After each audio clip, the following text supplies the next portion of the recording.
अच्युतं केशवं रामनारायणं कृष्णदामोदरं वासुदेवं हरिं श्रीधरं माधवं गोपिकावल्लभं जानकीनायकं रामचन्द्रं भजे अच्युतं केशवं सत्यभामाधवं माधवं श्रीधरं राधितं इन्दिरामन्दिरं चेतसा सुन्दरं देवकी नन्दनं नन्दजं सन्ददे.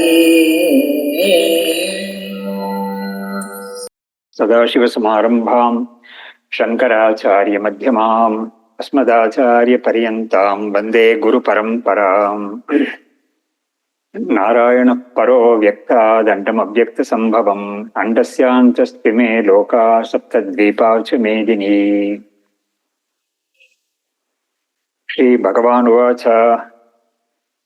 इदं शरीरं कौन्तेय क्षेत्रमित्यभिधीयते एतद्यो वेत्ति तं प्राहुः क्षेत्रज्ञ इति तद्विदः. So in the last class we had completed the 30th shloka of this chapter. Yada bhuta pritak bhavam vekastham anupashyati tata eva cha vistaram brahma sampadyate tada. That is, when the person gets the sarvatma bhava, he is deemed to have attained Brahman, Brahma Swarupam itself. So that was the shloka, 30th. So now, next shloka is following the 30th shloka. In the 30th shloka, it was stated that he has got the vision of Sarvatma Bhava. That is, he realizes himself to be present in all bodies, every being. So, based on that, a question arises. Ekasya atmanaha sarvadehatmatve tad dosha sambandhe prapte idam uchate. So, one Atman is residing in all bodies. When such a situation is admitted, there is a possibility of that Atman becoming subject to the defects of all those bodies also. So that is the question. For that, the reply is there in the shloka. Anaditvat nirgunatvat paramatma ayam avyayaha sharirasthopi kaunteya na karoti na lipyate. So, Brahman is, the Brahma Lakshanam is being given here, one or two Lakshanams. Anaditvat, it doesn't have a beginning at all. It is such a entity. It is not produced. So, doesn't have a beginning means it is not produced. Then, Nirgunatvat, it doesn't have any attributes. And then, Paramatma, so it is the Supreme Atma. It is not the Aparamatma. Aparamatma will be the Panchakoshas, that will be the Aparamatma. So the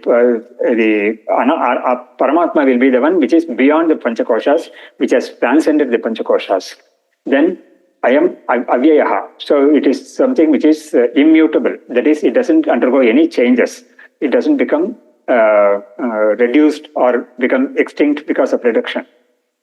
Then Sharirasthopi Kaunteya na karoti na lipyate. So even though such an Atman is available in every body, still it doesn't get affected by the happenings in the body. That is, what can happen in the body? Body-mind complex, kartrutvam, bhoktartvam. These are the main things. The body getting the main, sthula shariram getting vikaras and all that, that is another thing. So here the main thing is na karoti na lipyate. It doesn't do any action at all, and as a result of that, it doesn't attach itself to the fruits of the actions.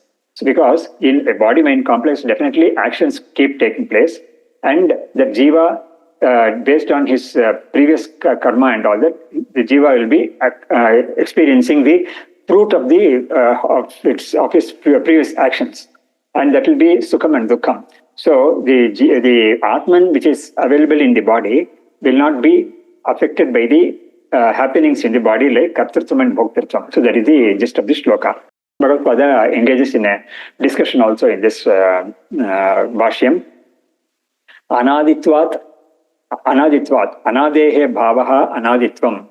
Adihi karanam tat yasya nasti tat anadi. So adi means beginning. So beginning, when we probe into what actually beginning means, it means it is some origin, some origination. So this Atman does not have an origination. That is, it doesn't have a karanam, an originator or a source from which this Atman has come out. No, that kind of an origin is not there. That kind of a source is not there for Atman. So it is anadi.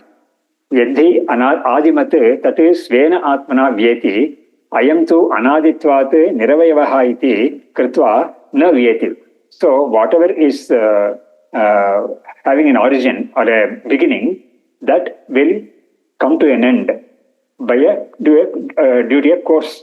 So it may not happen immediately, but then over a period of time, whatever has originated will come to an end. So that's what we have seen in the world. So yaddi adimat that is svena atmana vyeti. So whatever has a beginning or whatever has a origin, naturally then this entity will be an effect. It has a cause and this will become an effect. So whatever is affected, yat janyam, tat anityam, that is the rule. So if it is something which has a beginning, it will definitely have an end. So that's what is indicated by this word vyeti. Atmana vyeti. Ayam tu anaditvat niravavaha iti kritva na vyeti. So something which will come to an end because of that object being made of parts. So any object which is made of parts will definitely undergo this kind of a process and will come to an end. But when something which is not having any parts at all, that will not come to an end like this. Tata nirgunatvat. So the shloka says nirgunatvat as another hetu. So saguna I guna vyayat vyeti. Ayam tu nirgunatvacha na vyeti. So whatever is saguna means whatever is got attributes born of the prakriti, tattva, rajas and tamas. So every object in the creation has the touch of prakriti because it's all only a product of prakriti. So everything will have that gunas of prakriti in it, and naturally it will come to an end because of the gunas coming to an end. Saguno hi gunavyayat vyeti. Ayam tu nirgunatvacha na vyeti. Since Brahman is devoid of all attributes, this should not come to an end because of the coming to an end of the attributes. Iti Paramatma ayam avyayaha. So therefore it is Paramatma. This is vyayaha. This Paramatma is avyayaha. Na asya vyayo vidyate iti avyayaha. So it doesn't have an end. It doesn't come to an end. So it is called avyaya. Yataha evam ataha sharirasthopi sharireshu atmanaha upalabdhihi bhavati iti sharirasthaha uchate. So since Atman is of this nature, even though it is obtaining or available in the body, it does not get affected with the happenings of the body mind complex. So whenever we say body, it is not simply sthula shariram, it is the sthula sukshma shariram. Yataha evam ataha sharirasthopi sharireshu atmanaha upalabdhihi bhavati iti sharirasthaha uchate. Why is Atman called sharirastha? Because Atman is recognized in the body. That is why in the Taittiriya Upanishad also, in the Brahmananda Valley, it says, Yo Veda Nihitam Guhayam Parame Vyoman Soshnute Sarvan Kaman Saha. So, Brahmavidapnoti Param Tadesha Bhyukta Satyam Jnanam Anantam Brahma Yo Veda Nihitam Guhayam. So, it goes like that. So, whoever recognizes or identifies and realizes that Atman in the body, in the Buddhi Guha, that is, in the body also, it is should be recognized and available. It's available for realization in the heart center. So, Buddhi Guha, that is in the mind. That is, it shines in the mind as a reflected consciousness. So, it has to be realized there. So, when a person realizes himself as that Atman or Brahman available in the body, the Upanishad doesn't ask people to realize Brahman outside the body. First, it has to be realized within the body, and as a result of that, he has to recognize, see that Atman outside the body. So that's that the sequence also has been stated by the by Gaudapadacharya in the Mandukya Karikas. So, so first he has to realize it in the body. So that's what he stated here. Sharirasthopi, Bhagavad Pada says, why it is stated to be Sharirastha. Sharireshu Atmanaha Upalabdhihi Bhavati. So Atman is stated to be available in the body because it is recognized or recognizable in the body, Upalabdhihi. In the Taittiriya also, there the Bhagavad Pada takes up a very long discussion as to what is meant by Brahman entering the body. So there is a Pravesha Shruti. Tat srishtva tadevana pravishate. So the Taittiriya Upanishad says, Brahman created all and it entered the body also. So as Jiva. So what does it mean by entering? See, entering can happen to with respect to a finite entity which is available in only one place. It can enter another place where it is not there. But Atman is infinite. It is there everywhere. There is no place where it is not there. So what does the Shruti mean by saying that Atman entered the body? So Bhagavad Pada takes up a discussion there, and then he concludes that entering is not definitely the physical entering or literally entering. What the Shruti means is that the Brahman is making itself available in the body for someone to realize. A person who wants to realize Atman, he can realize there only. So for that purpose only, the Shruti says that it has entered. Pravesha. So Shariretsu Atmanaha Upalabdhihi. So this part Bhagavad Pada says here is related to that discussion in the Taittiriya Upanishad.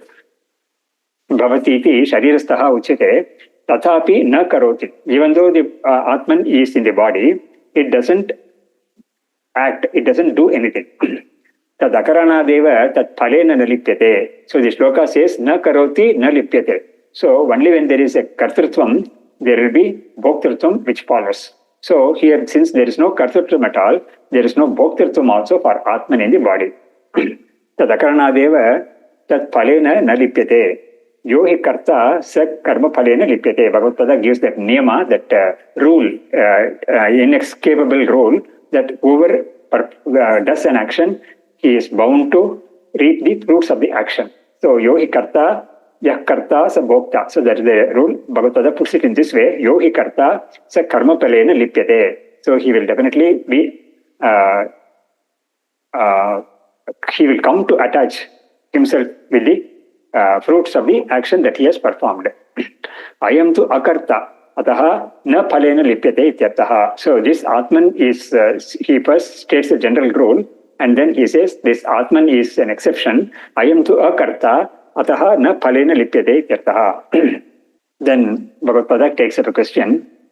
Kah punaha deheshu karoti lipyate cha. So this question is crucial. Bhagavad Pada feels that there must be a very clear understanding about what is meant by not doing something and not getting attached to that and all that. So we do see actions happening in the body-mind complex in a person who is alive, and he reaping fruits of that. So now that since the shloka has stated that Atman is there in the body and it doesn't do anything and it doesn't enjoy or experience any effects of that action, so who is the one in the body that really acts and reaps the fruit or experiences the fruits? Kah punaha deheshu karoti lipyate cha. Yadi tavat anyaha paramatmano dehi karoti lipyate cha tataha idam anupapannam uktam kshetragna ishwaras ekatvam kshetragnam chapi mam vidhi ityadi. So he raises some logical questions here. Yadi tavat anyaha paramatmano dehi karoti. If we say that apart from Paramatma, there is some other jiva in the body, dehi, who is in the body, he is the one who is performing the actions and reaping the fruits of the action, then the immediate consequence will be, it will be contradicting what Bhagavan himself has taught in the second shloka of this chapter. There Bhagavan says that in the first shloka he said that in every body there is a knower of the body, and that knower of the body is called Kshetragna, and that body is called Kshetram. And in the second shloka, Bhagavan said that I am that knower in every body. So in every body there is a consciousness principle, and there is a that body itself is a inert principle. So this combination of consciousness principle and inner principle itself is an impossibility, but it has become possibility. That also has been stated in this 13th chapter itself. Purusha prakritisto hi bhunkte prakritijan gunan karanam gunasangosya sadasa joni jamaso. So the very root cause of samsara is this the Purusha identifying himself with the Prakriti. So the body-mind complex. So that is the problem there. So, and Bhagavan has also stated that Atman or Brahman itself is the one consciousness principle in every body. So if we say that there is somebody else apart from the Paramatman in the body who is performing these actions and reaping the fruits of that actions, then this will become this will contradict what Bhagavan himself has said. So the idea is that Bhagavad Pada is implying that here also, as he has done in so many other places, that there can be only one consciousness in every body. There can't be two consciousness as non-Advaitins think. So for all of them, there are two consciousnesses in everybody. One is the Paramatma consciousness, which is called Antaryami, and the other one is Jivatma. And for them, the immediately available Pramana is the Dvasuparna mantra in the Mundaka Upanishad, where it gives an imagery of two birds inhabiting one tree, that is a body tree, two birds inhabiting there. So all that goes there. So that is the Pramana for them. But then that mantra itself, going further, says that actually there are no two. So anyway, so that is a different discussion. So here, this contradiction will arise that Bhagavan himself has declared in the very second shloka that the consciousness principle in everybody is Brahman itself.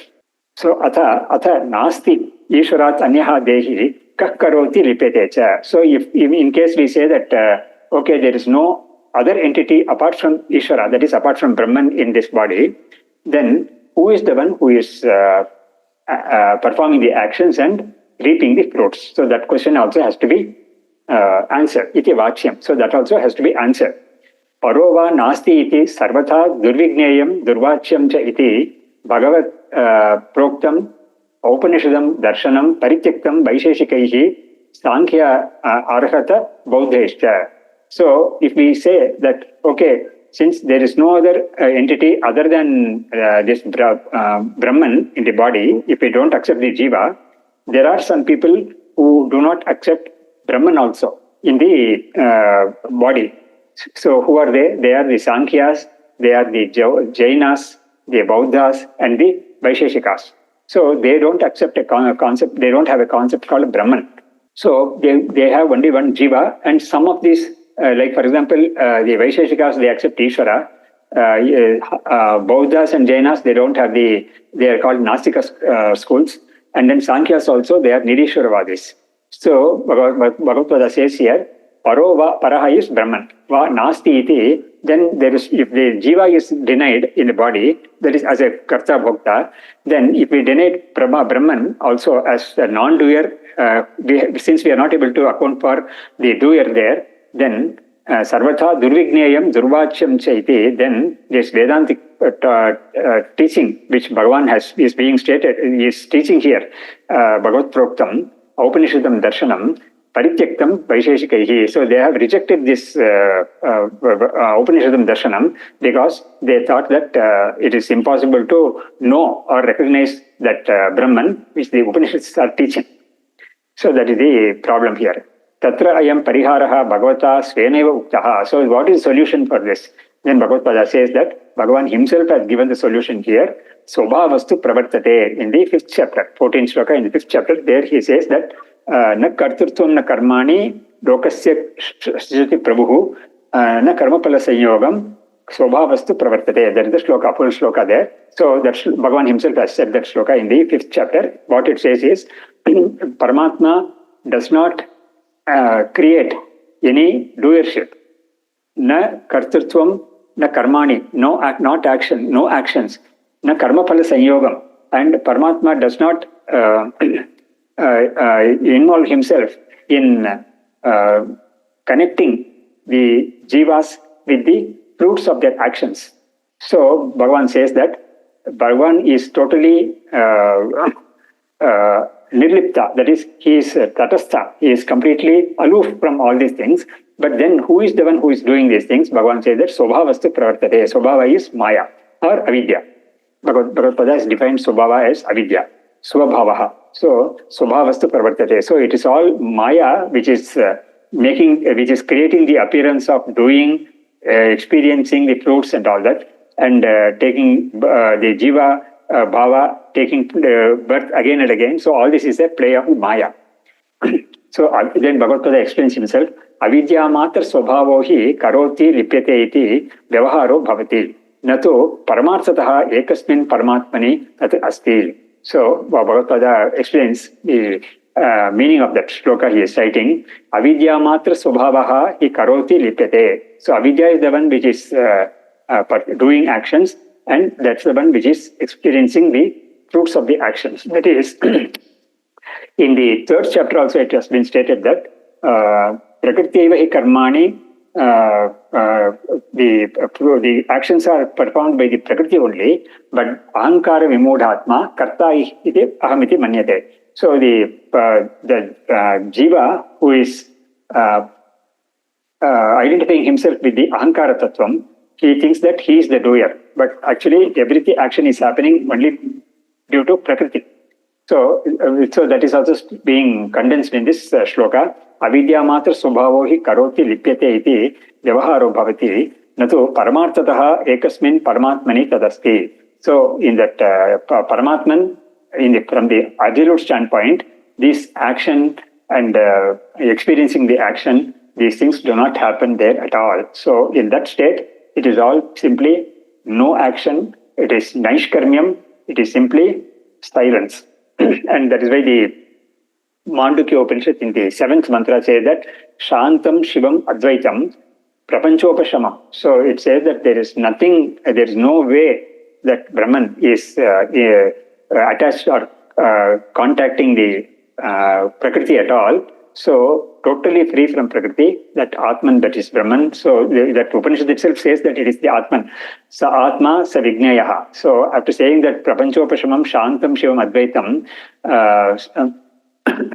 the Atma sa Vignayaha, that is the Atma, and that has to be realized as being taught, as having been taught in the Upanishad. So here also Bhagavan Bhagavad Gita says that in the absolute sense, actually there is nothing actually happening at all.